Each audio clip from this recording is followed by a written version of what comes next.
Hi Leo, welcome to your September 2022 Taroscope with me, Raphael from Reydiant Reality. It's an absolute pleasure to have you. Thank you so much for being here. Thank you so much for joining me. Quick note, these readings are for your sun, moon and ascendant signs. So whether you're a sun, moon or rising sign, Leo, this is for you, and I always advise that you watch all three to get a clearer, more complete picture of how they're going to speak to you. With that said, remember they are general readings. Not everything's going to resonate with everybody, and that is just fine. You should always use your own discernment. Before we start, as always, I would like to bless my decks of cards with all forms of love, light, peace, prosperity and abundance, and I pray that the messages that come through are ultimately clear and concise. They help you on your path to your highest vibrational good. So your key, there is no key to the week, because this is a monthly reading. For your actions and interactions with the world at large, you have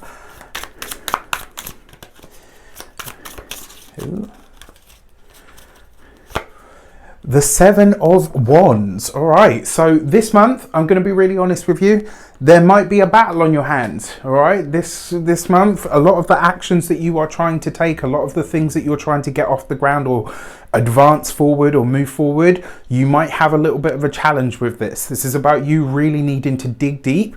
It's also about you recognizing when you already have the win.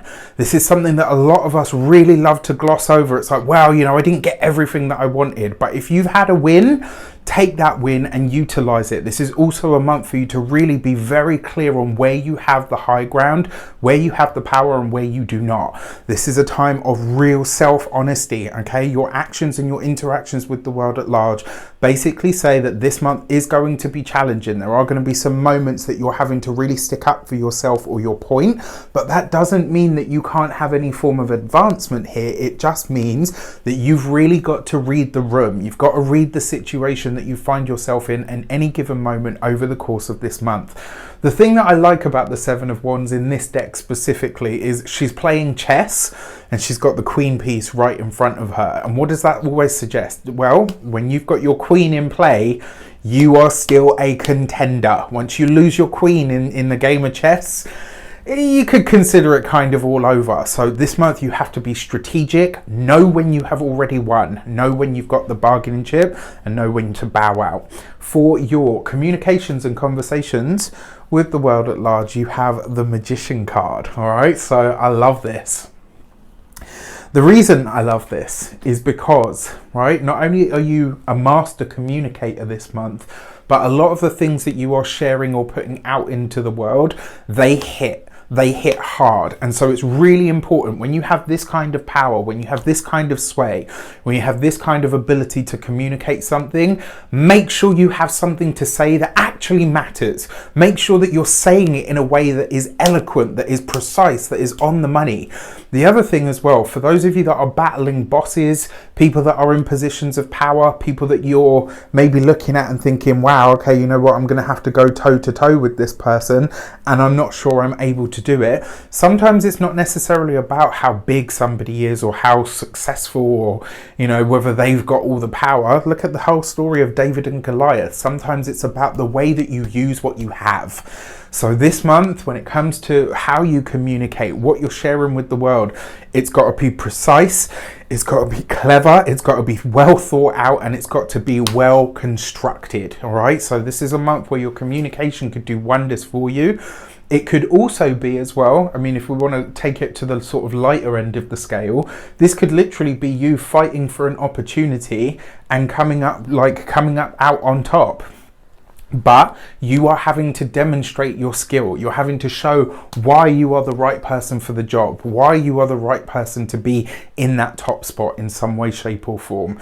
Now, that being said, one of the things that we also need to talk about here that could be potentially a little bit tricky, the Magician card can represent the trickster. As we get into this month, or certainly in the latter part of this month, Mercury is going to go retrograde in the sign of Libra and cross back into the sign of Virgo. So that whole energy is about as well. And because you've got the Seven of Wands here, don't let a misunderstanding get out of hand. All right, like if you misconstrue something or you mishear something or you think, hang on a sec, like what did they just say to me?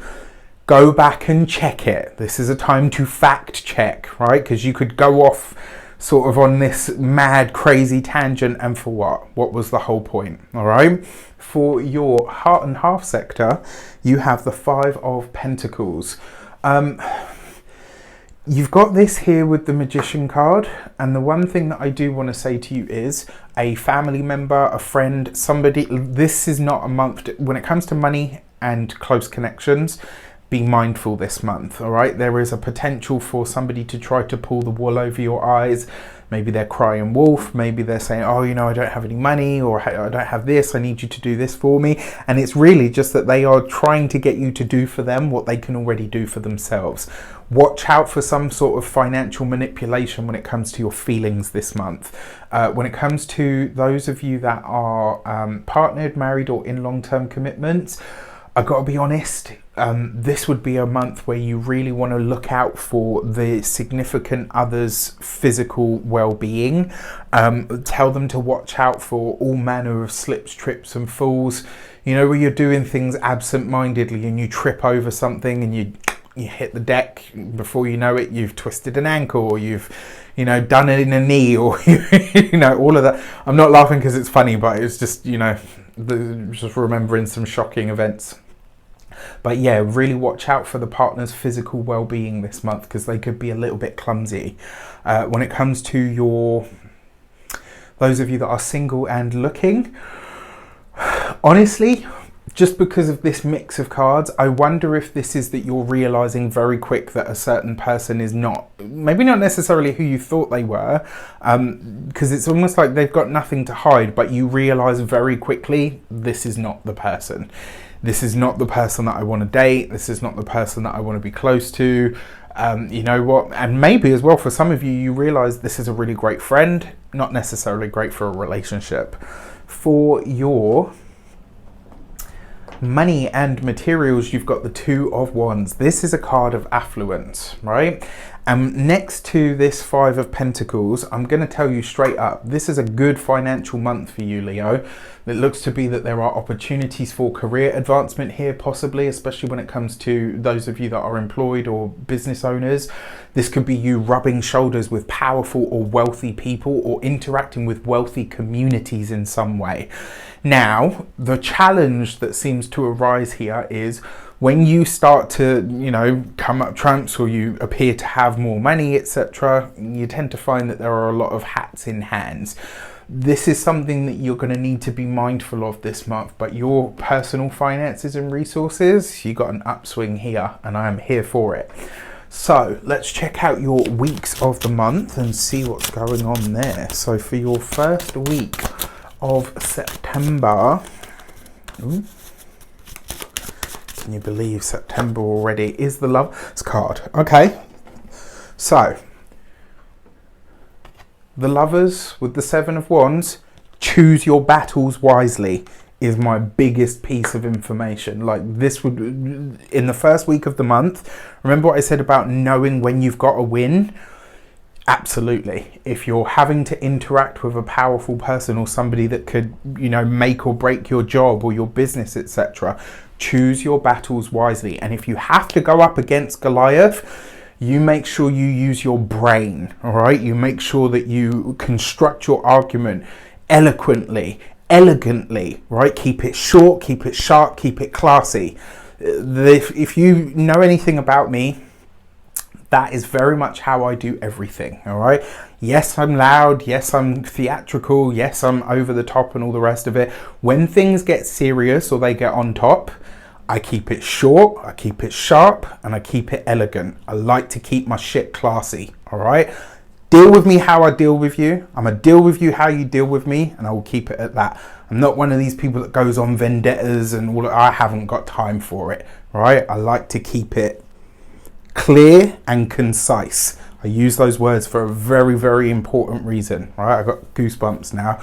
Anyway, that being said, for your second week of the month, you've got the Devil card, right? So with the Magician, got to be honest with you, there are interactions or dealings with somebody that really does only think of themselves this month, and this will likely be in this second week of the month. So you're going to have to be really, really conscious of who you're interacting with at that time, and check how they treat you. Check how they treat you, check their intentions. dig around in with your emotions and your intuition to see what this person's motives, etc. may well be. Now, here's where this also gets very interesting, because it looks like you've got either one person that can be an ally or a challenger, or you have one of each this month, which actually feels closer to it. But the Lovers card, or should I say the Devil card, is the result of the Lovers card, right? The Lovers card is number 6, the Devil card is number 15, 1 and 5 gives you 6. What is always evident with these two cards is the choice that you make can potentially be your downfall. Going back to that 7 of Wands, choose your battles wisely. You've got to be smart this month. It's not about being mean or over the top or anything like that, but you're going to have to really keep your wits about you this month, my dear Leos. For your third week of the month, you got the Fool card. New things, new places, new people, new energies. You've got this with the 5 of Pentacles. I would not be surprised if in possibly the second or the third week of the month, you've got someone asking you for money. Usually, I'm inclined to give, because whatever you give always finds its way back to you. And sometimes people genuinely need help. I just don't feel that the reason that you're being, it could be something like, oh, I haven't got any food, or da-da-da-da. And then you find out that the money has gone elsewhere. This is, especially if this is somebody that has consistently asked you for money, I would be very conscious of that this month. Outside of that, like I said, this could literally be, and I touch wood, I hope I'm wrong, but it could be an accident or nothing fatal, but certainly something that is annoying, all right? Like, it's just like, now I'm going to spend the next 4 weeks hobbling. Nobody needs that, especially if you do a job where you work on your feet, all right? For your fourth week of the month, you have the Wheel of Fortune. So the interpersonal stuff is probably where the challenges are, but your finances, your money, your job, your work, your career, your business, all of those things look great. And there is an interaction here at the end of the month that could very well be either very lucrative for you, could put you in touch with new people, new places, new things that seem to be very good for you. There's potentially an introduction to a person, a place, or a situation that could be very lucrative for you. So for the moons, whenever I'm talking astrology, remember I'm always talking about the ascendant first, to a lesser degree, but still relevant, the sun and the moon. And I'm always using whole sign tropical astrology. All right. For your new moon, you've got in the sign of Libra on the 25th of September, you've got the new moon. And this is going to be for you in your third house of, like, literally your environment. It's your skills, it is communication, it's things that you're writing, things that you're reading. This is also your work, but it's more like if your sixth house was your day-to-day routine and grind, the third house would be the stuff that you do at your desk. It would be the websites that you use or the technology that you use in order to do what you do. This new moon could very well be bringing new energy in that regard. And for this, you've got the Gate 12 and Caution.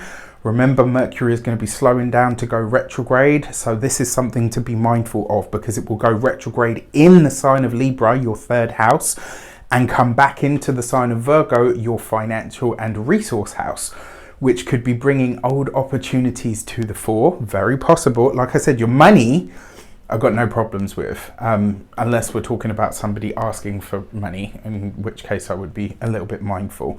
This Gate 12 and Caution card, when people see it, they're always like, oh my gosh, caution, like I need to be cautious. It's not.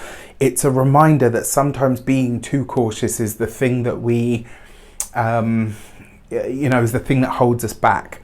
That being said, remember what I said here in the earliest part of the reading. Choose your battles wisely. For your full moon, so you've got you've got the full moon in the sign of Pisces, which for you, so the full moon is on the 10th of September. This for you is going to be in your 8th house of other people's money, shared resources, taxes, all manner of financial connections with other people and or institutions. So there's definitely an upswing in the resources this month.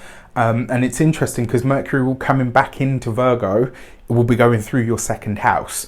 So you're definitely getting a big financial activation this month just from the luminaries. Sorry, I lie. From one luminary at least, and from two luminaries, because the sun will be in Virgo up until the sort of mid part of the month. So yeah, you know, your money houses are definitely being activated. Now, the full moon in the sign of Pisces, like I said, just going to be your 8th house, can also be about intimacy and sexuality and all of those deep psychological themes. For this, you've got the gate 34 and power, and the 8th house, typically ruled by Scorpio, is the place of power. So honestly, this card always says to me it's about finding or utilizing your own unique power. I personally feel this is either going to be some psychic, financial, or possibly even deep, intimate realization. Like, because the full moon is a time of revelations, and this being in your 8th house, I really feel that this is going to be some financial thing that comes good for you. But I don't think the thing that's bringing the finances is the thing that has the strings. I feel like it's your interpersonal connections that have the strings. So this is like, you know, when people win the lottery and then suddenly you're, you know, thousand cousin removed that you've literally never spoken to, or, you know, friends that you went to high school with that were actually really quite shitty to you suddenly turn up in your life. There's something here where your resources are going like this, but it's going to come with some strings, unfortunately. With that said, I wish you an abundance of all of that good stuff. Have a fantastic month. Let me know in the comments how it shapes up. Take care, and I'll see you soon.